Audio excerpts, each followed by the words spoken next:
ጋሽ ወንድሜ እኔ ጣላት ይለኛል።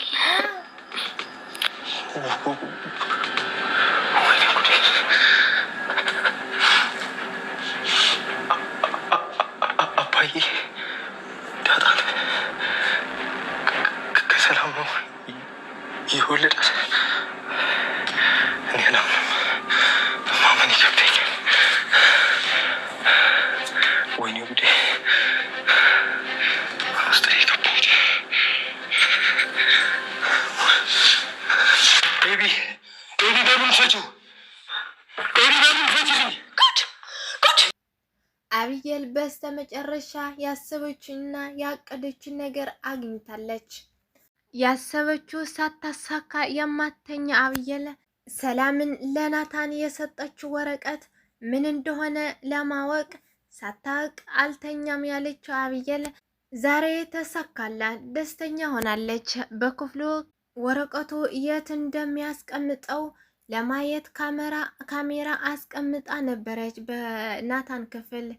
ከዛም እሱን ደግሞ ሰው በማያይበትና በማያገኘው ብሎ ደብቆት ነበረ። እሷም ካሜራን ተጠቅማ እሱ ሲወጣ ከሰራተኛዋ ቁልፍ ወስዳ ያስቀመጠበት ቦታ አየች። ከዛ ወደ ክላሱ ሄዳ ክላሱ ውስጥ ሆና እያየችው ሳለ ናታንን መጥቶ ለሰራተኛዋ ቁልፍ ስጭን፣ የክላሴን ቁልፍ ስጭን ብሎ ስጠይቃት አብየል ስጭኝ ያለችና ሰጠኋት ስትለው አይ እኔም እኮ ድሮም ጠርጥሬ ነበረ ብሎ ወደ ክላሱ ሲሄድ እሷንም ስራ የማትተው አብየልን ካስቀመጠው በካሜራ አይታ እያየችው ነበረች።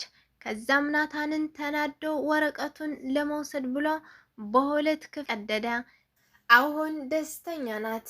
አዎ አውቀው ነበረ ዳጣና ሰላምን የሆነ ግንኙነት እንዳላቸው ተናግሬ ነበረ፣ እማየም ነግሬ ነበረ፣ ግን ልትሰማኝም አልቻለችም። ናታንን ያ ወረቀቱ ልቀበላት ስል ሁለት ቦታ ተቀዶ ነበረ። አንደኛው የደረጃ ከደረጃ እንደወለደቻትና ያኛው አብየል ያዘችው ደግሞ ዳጣን የሰላም ልጅ እንደሆነች ነው። በናታን እጅ የቀረው ወረቀትን ደረጃ ከሰላም እንደወለዳት ለዳጣ ወሳኝ ነገር ነበረ። ግን አብየል ያነበበችው ዳጣ የሰላም ልጅ እንደሆነች ነው። ናታንን ያነበበው ወረቀት ደግሞ አባዬ እንዴት እንደዚህ ያደርጋል እንዴ? ዳጣ የሰላም ልጅ ማለት ናት፣ እንደዚህ እንዴት ይሆናል ብሎ ግራ ገብቶት ነበረ። በሩን ከፍቶ ወደ አብየል ገብቶ ተይ እባክሽን ይህንን ሚስጥር እንዳታወጪ። አብየል በጣም ቸኩላለች። ከዛ ወጥታ ለእናቷ ለመናገር በጣም ቸኩላለች። እኔ ነግረሽ ነበረ፣ አየሽ አይደል እናቷ ሰላም እንደሆነች ነግረሽ ነበረ፣ አንቺ ግን ልታምንኝም አልቻልሽም ብትላትም ግን ወረቀቱ እጇ እስከሌለ ድረስ አሁንም አታምናትም። ወረቀቱን ስለቀደደው መረጃ ምናለሽ ብላ አትሰማትም። ግን ማርታ ደረጀን በዚህ ሳምንት ያመጣው ጸባይ ግራ ቢገባትም ደረጀ አንዳንድ ነገር እያላት ነበረ።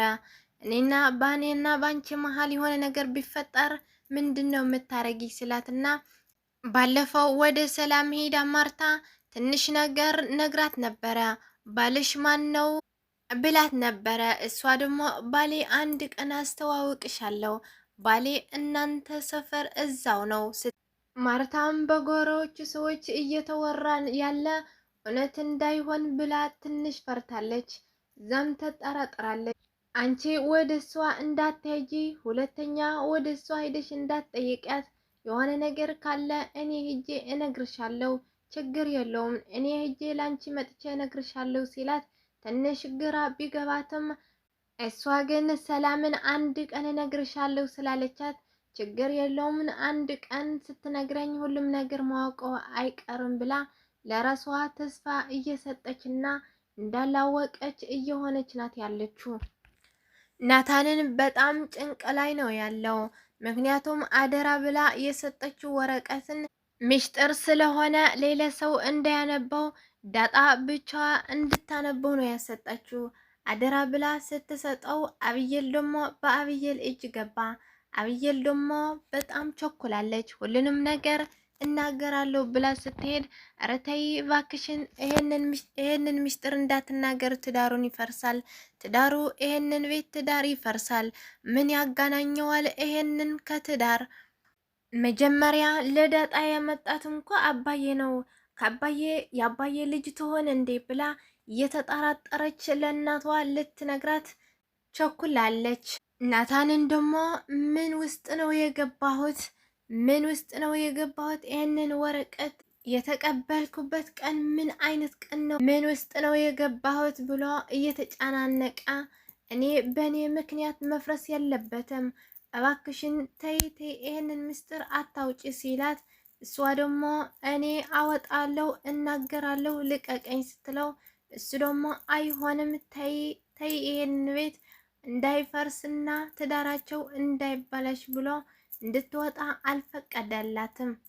በሚቀጥለው ምን ይሆናል ብላችሁ ታስባላችሁ? እኔን ናታንን ስለምታፈቅረው አብየል ይህንን ምስጢር ሊይዘው ከፈለክ ለዳጣን ትተህ ለኔ አፍቀረኝ፣ ለኔ ከኔ ጋር ሆን፣ እኔ ቀለበት እሰርልኝ ልትለው ትችላለች። ናታን ደግሞ ምንም አማራጭ የለውም። ይህንን ትዳር በእኔ ምክንያት ከሚፈርስ ችግር የለውም ሊላት ይችላል። ምክንያቱም ባይወዳትም ምንም አማራጭ የለውም። ዳጣም ይሄንን ምስጢር የተጻፈውን ምን እንደሆነ ስለማታውቅ ምንድነው ልትደነግጥም ትችላለች። ግን ሊያስረዳት ይሆናል። ያንን ወረቀት ምስጢር የሰላምን ስለወሰደችው ስላየችና ለማየ እናገራለሁ ስላለችኝ ነው እንደዛ ያረኩ ሊላትም ይችላል።